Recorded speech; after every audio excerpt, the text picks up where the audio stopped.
So Pernell Roberts left the show. Well, before he left, there was still like 6 more shows to do, 6 more hours to do. But one night,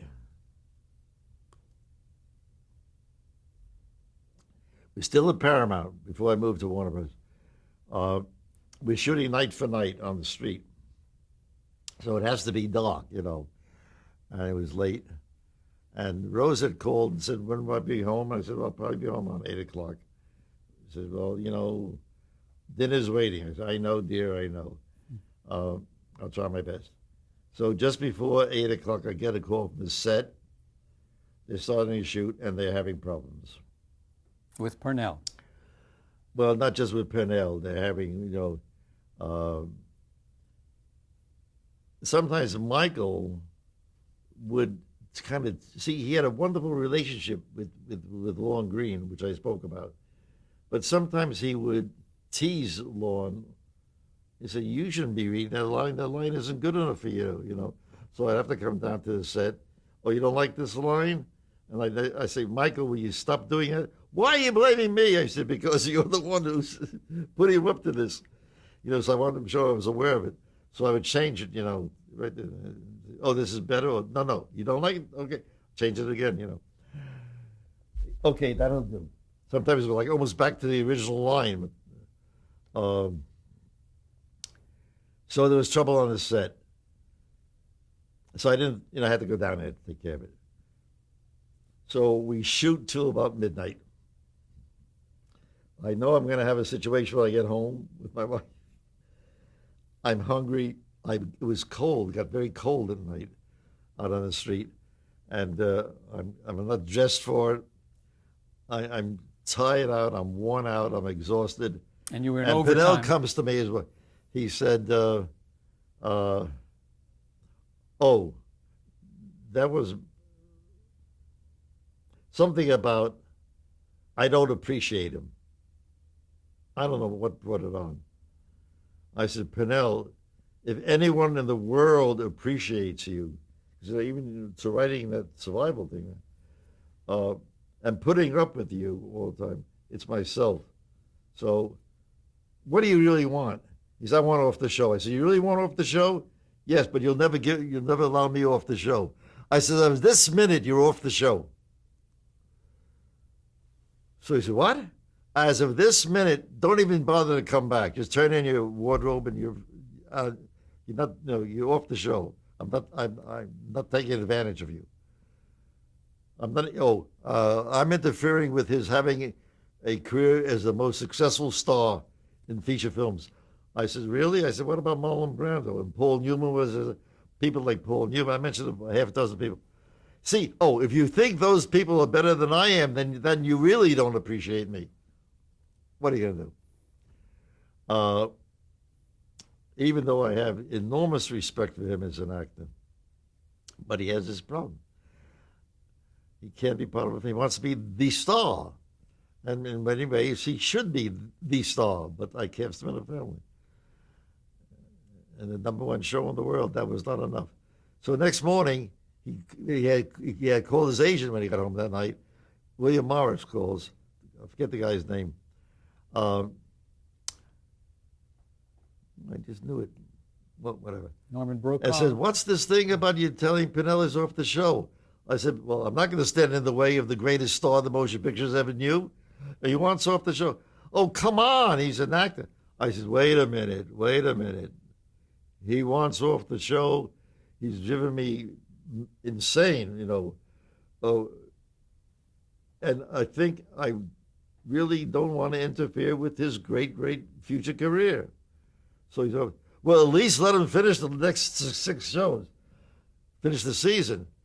They're getting a big fat commission on his salary, and now his salary is pretty high. So I said, on one condition, stop arguing and stop fighting and stop telling me how I don't appreciate him, or I'm taking advantage of him, or I'm interfering with his career. Just read the lines like the other guys do and do the show. So he said, he'll do that. He'll agree. He wants off the show, but he knows he has to do the next 6 shows. And we did the 6 shows. We said goodbye. Never this, except that at Dan Blocker's funeral. We did see each other. We were friendly, but he never got anywhere in his career in motion pictures. It was really, tragic in a way because he was so good. I want to jump now to one member we didn't talk about of your cast, and that is Sen Young, Victor Sen Yang, yes, the cook. who played Hop Singh. Hop Singh. And he was wonderful. Just let's give him a minute, okay? Give him a minute. With Victor? Yeah. See, the Chinese played a very important role in the gold rush time and also in the Comstock Road. And building of the railroad, too. And in building building a railroad, they played a primary part in that, a very important part in it. So I felt, again, feeling about history, that there's room for a Chinese character in the show, And Victor was just absolutely delightful. He loved the part. He loved doing it. In fact, he began to build fans to the point where I wrote him in as the feature part in a number of shows. And so it was wonderful. But then he died in a very unfortunate. Trying to fix some plumbing in his kitchen at home. He electrocuted himself. It was just tragic. I want to ask about Lorne Greene because we've kind of not talked about his contribution to the show beyond being such a solid actor. Did he have script comments to make? Did he talk about story with you? Yes. Lorne Greene, especially in the early days, I had a problem with Lorne Greene, and this is what it was about. He had come from Canada, where he had been on the CBC, Canadian Broadcasting Company, as a newscaster during World War II. And he was known, and he would report on the progress of the war, many Allied defeats. The Wehrmacht would be run right through the Maginot Line like it didn't exist. And he would talk about another defeat suffered by the Allies in this big, deep radio broadcasting voice. And he had a powerful voice. It was called the Voice of Doom, actually.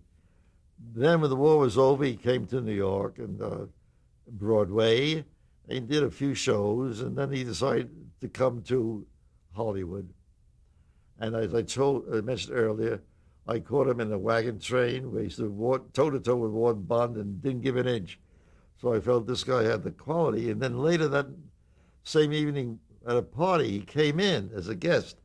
And I had a chance to talk to him, and Rose agreed he'd be a great choice, Ben Cartwright, and he agreed to do it. The problem was he would speak with a great deal of strength. And there's the microphone, and it's so sensitive, it picks up anything, even a whisper. So I would tell him, I would go to Deadly's when I hear this voice compounding over, and I would tell him, Lorne, you don't have to shout. Who's shouting? I said, you're shouting. I'm not shouting. I said, yes, you are. So finally, one day, I listened to it, and it's so loud, it's so overdone, that I run back to the set and say, Lorne, you come with me. Where? I said, I want you to come to the projection room. I want you to hear what you sound like. So we go back to the projection room, and he hears it. The other actors are speaking, normal voices, enough to communicate, not shouting. And he comes in with this big strident voice. And he's, oh my God. I said, that microphone, you don't have to yell for it to hear you. Undercut it, underplay it a little bit. So he went the other way. He spoke so softly. I said, no, wait a minute. You don't have to go that far. Just speak in a normal voice. Be yourself, relax, enjoy the part. And to his credit, that's just what he did. And he became a superb actor for that role. See, what he did have on the good side, he had great warmth as an actor. And he was not timid about showing it. Many actors are. Many actors are what we call, wooden, stiff. They, they they have an inhibition about showing emotion, feeling. They have to be able to show it and not be overcome by it. Not easy uh, to some people, most people. But he had that ability to show great warmth, empathy. What he would do when he talked to Michael, he'd put his arm around him and hug him. Never happened before. Never. That was one of his great, and I complimented him. I said, Lorne, that's wonderful. I like the kid. I said, that's good. And you show it. That's wonderful. You're not afraid to show it. Why should I be afraid? No reason. But not everyone can.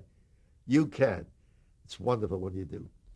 So, and that became the basis for it. It was just marvelous. I wanted to ask you how many days shooting you did on a 1-hour show. Well, we started out by doing 34 hours a week.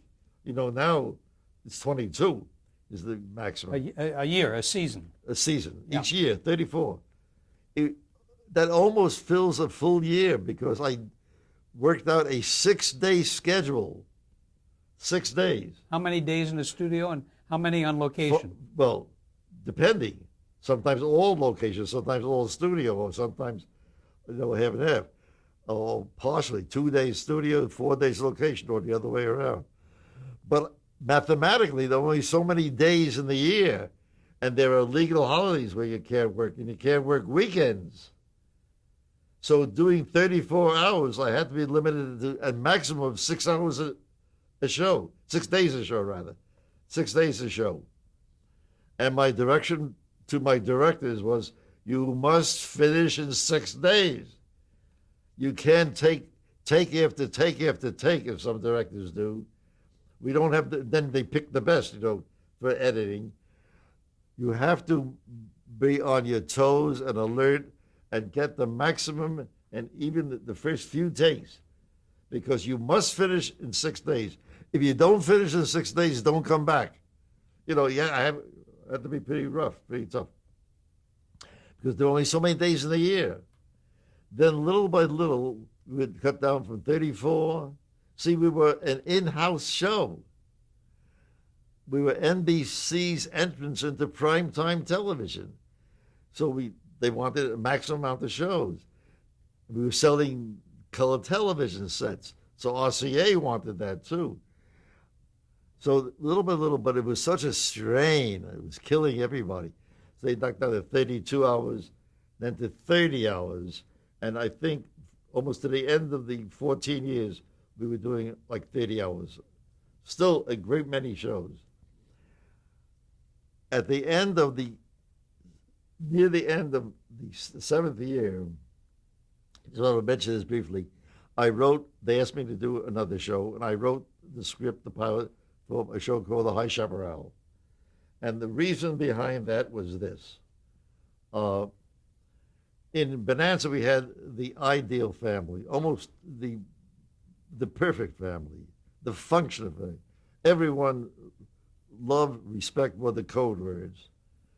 Concern for one's neighbor, compassion, all the good qualities. But in real life, it doesn't always work out that way. In real life, sometimes fathers and sons do not get along too well. In fact, more often they don't get along too well because, this is demanding. How can you make such stupid mistakes? That kind of thing. So why don't we do two things? Do a more true-to-life story, real-life story, and do the history of the Southwest with the Spanish influence.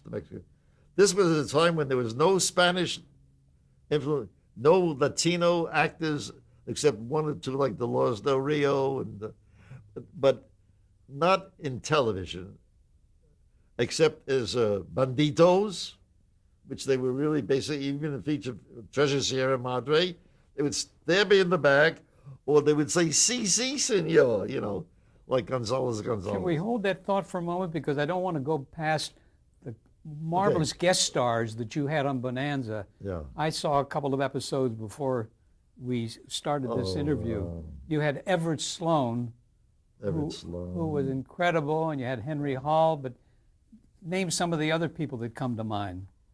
Oh, there were so many. And I remember And you mentioned James Coburn. Mercedes McCambridge did a marvelous show.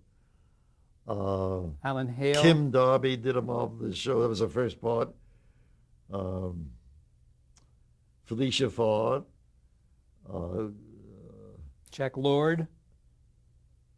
Jack Lord Oh, from Jack, Hawaii of course, Five-O, Jack yeah. Lord, who was always a very close friend. Oh my God. Well, you had some terrific guest stars. I'm pretty tired, so. Okay. Well, let's talk about the theme song. But there was so many, I should remember. That's all right. Let's talk about the theme song for the show. Yes. You started out with it, and Jay Livingston and Ray Evans were the creators. What I didn't know any composers. So Alan Livingston, who was the head of programming at the time, said, well, I'll ask my brother, who is Jay Livingston, who's teamed with a guy named Evans, Livingston and Evans. And they had written many motion pictures, including some, very big musical comedies, big hits. And I said, oh, that's great. That's great. So we brought it, so Livingston and Evans came in and knocked off dum da dum da dum da dum da dum dum With lyrics. with lyrics. Jay wrote the music, which was very catchy and had a very rhythmic kind of thing. And Evans wrote the lyrics. The lyrics weren't that great, frankly. I have a right to pick a fight, a little fight. They were a little childish. But the music has become the best known theme music in the world of any show that was ever on. Wherever I go, people say, dum da dum da dum, before they even say, before they say hello, then because I say. Well, why did you change the main theme song toward the end of the series? Well, that's sort of a complex affair. Well, we won't get into it then, okay? I felt, again, the lyrics I was never very happy with. I think, Evans sort of dashed them off in a hurry. But at least you went back to the original then. So I thought I'd like to bring some other composers in and give them a chance to come up with what I felt sharper lyrics, So I tried a few, and the problem was they also wanted to write their own theme musically. And we may even have allowed that in a few shows, but I began to realize that it didn't have quite the same effect as Livingston's thing. So, and the actors asked me also, in all honesty, Michael Landon and Lorne Greene, to go back to that, and so we did, right to the end. What do you think was the reason for the show ending in 1973? Well, it ended because it had to end. I only had Lorne Greene and Michael Landon. Pennell had left the show, and Dan Blocker had died. How could I do the show without Dan Blocker, We did it for a number of years, for 8 years without Pennell. But without Dan, it really, to me, in a sense, was the heart of the show. The warmth, the gentle giant. And of course, that was the reason it stayed on for 14 seasons, because of that family chemistry that you created on the show. What would you say is Bonanza's legacy, David? I mean, what has it left? Well, I think it has become a part of the American, excuse me, of American folklore. We travel all over the world, or we used to travel fairly extensively, and we meet people all over the world. And, from Africa to Asia, Europe, Australia, who think of the Ponderosa as a real place. I remember a classic moment when this happened to be up at Tahoe, and Lorne and I, it may have been on a weekend or something, but we thought we'd have lunch together. He had some thoughts about the show, minor complaints, and I said, fine. And we go to a restaurant, and it's crowded. So we stop to the bar and have a drink.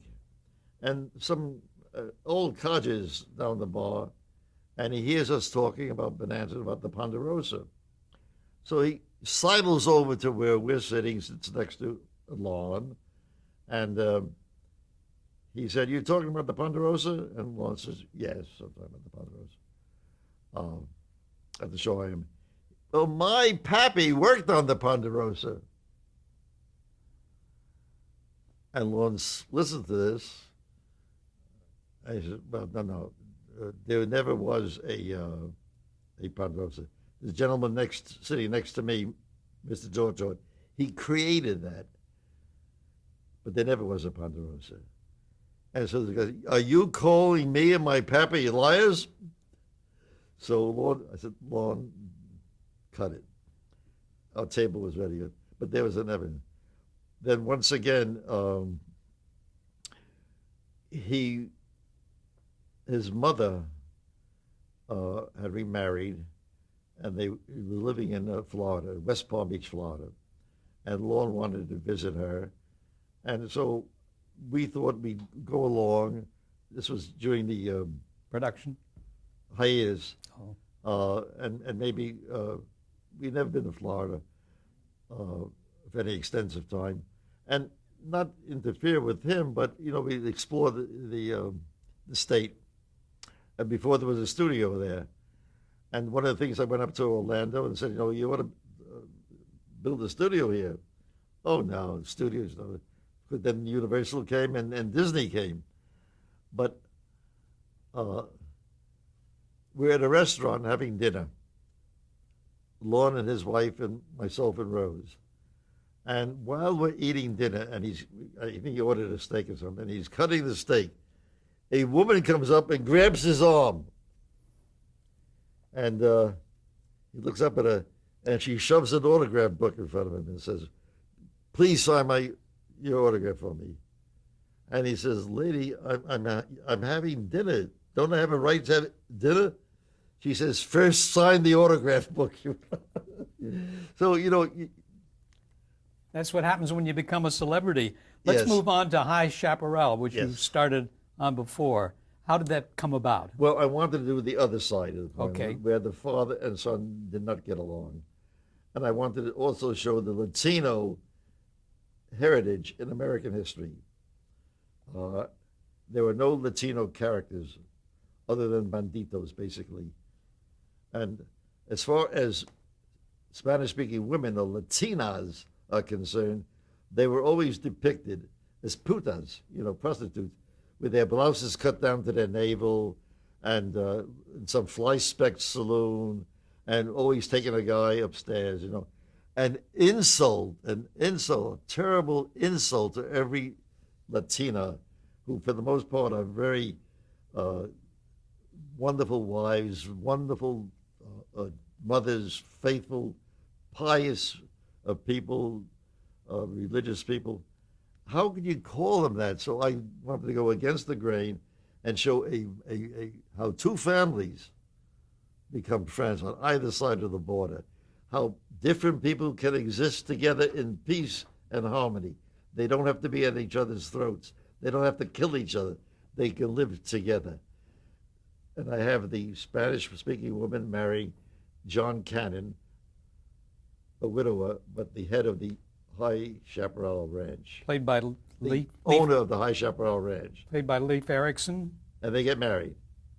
But the son, who called Blue, was played by Mark Slade, wonderful, wonderful young man. And he'd always be chewed out by his father, Leif Erikson. And Leif would say, "How could you be so stupid?" Which is what not unusual between a father. "How could you make such a mistake?" And Blue would walk across the yard to where his uncle Buck, his father's brother, was hanging on the fence of the corral, waiting for him to come over. And he'd be kicking the gate, coming in. He says, "Oh, Uncle Buck," he says, "why does my father hate me?" You know, and Uncle Buck says, "Your father doesn't hate you." "Oh, sure he does. He's always chewing me out. He's saying I did this dumb thing and that stupid thing. And sure, my father hates me." "No, your father really loves you." "Oh, no, you, Uncle Buck, you love me." You know, reducing it down to the basic elements. "You love me." And Uncle Buck, I told him to do this because I told him how successful Lorne Green had been with Michael Landon. "Put your arm around him." He put his arm around him, hugged him, and said, "Sure, I love you. But you do some pretty stupid things." But said with love, not with anger. And Buck was played by Cameron Mitchell. And Buck was played by Cameron Mitchell. And the thing that was so interesting, Cameron had been in dozens and dozens of movies, never had any real identity. All of a sudden, even though he was one of the sons in the original production of Death of a Salesman, but he was a marvelous actor, but all kinds of, oddball part. In High Chaparral, we gave him an identity. He became Uncle Buck, and he was loved as Uncle Buck all over the world, and he couldn't get over it. He said, "David," he says, "never happened to me in my life. You gave me an identity. I am Uncle Buck." Then later they made a movie called Uncle Buck after that. How did you juggle the two series? You were doing Bonanza? Morton Werner wanted me to have another show on, and then Grant Tinker came in, and he agreed. And I had two primetime shows on the air at the same time. That's when I was the producer of Bonanza, the sole producer. When I started High Chaparral, and that was on the air, Bill Claxton, who was one of my top directors on Bonanza, directed one of the greatest pilots. Some people feel it was the greatest pilot ever made. Shot in the desert with marvelous action, It was a great, great show. High Chaparral. Instantly on the air, there are huge High Chaparral fan clubs. Many people feel that it was probably the best Western ever made. It was honest, true to life Western. In many ways, even more so than Bonanza, which is what sort of idealized, the perfect family. There are no such thing as a perfect family. And that was reflected in the High Chaparral. Let's just stop there a moment. So I had these 2 hours.